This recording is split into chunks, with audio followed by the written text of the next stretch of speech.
Hi hello నమస్తే welcome to VTV political. నేను మీ మధు.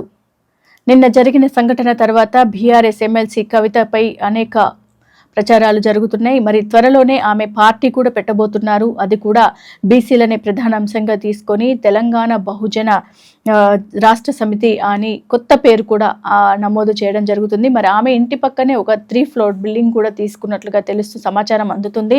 మరి ఆమె నిజంగానే ఈ తెలంగాణ బీసీ బిడ్డల కోసం తెలంగాణ రాష్ట్ర బహుజన తెలంగాణ బహుజన రాష్ట్ర సమితి అనే పేరు కూడా ఖరారు చేసినట్లుగా మరి మనకు వస్తున్న వార్తలు ఎంతవరకు నిజమో అనేది అయితే మనం వేచి చూడాలి. మరి దీపావళి వరకు కూడా ఈ పార్టీని ఆమె ముందుకు తీసుకొస్తారు అని చెప్పేసి అయితే మనకు ప్రచారం అందుతుంది.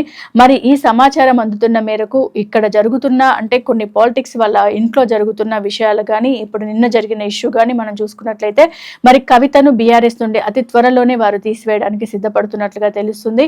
మరి కవితను అక్కడ నుండి తొలగించిన వెంటనే తను ఇంకొక పార్టీ ఎలాగూ జాగృతి అధ్యక్షురాలుగా ఉంది. తను బీఆర్ఎస్ పార్టీ పెట్టక ముందే తెలంగాణ జాగృతి ఆమె అధ్యక్షురాలుగా ఉన్నారు. ఇప్పుడు తెలంగాణ బహుజన సమితి తెలంగాణ బహుజన రాష్ట్ర సమితి అనే పేరుతో కూడా పార్టీ పెట్టబోతుంది అనే సమాచారం ఎంతవరకు నిజమో అనేది అయితే మనం వేచి చూడాల్సి ఉంది. సో కీప్ వాచింగ్ ఆన్ వీటీవీని సబ్స్క్రైబ్ చేసుకోవడం మర్చిపోకండి.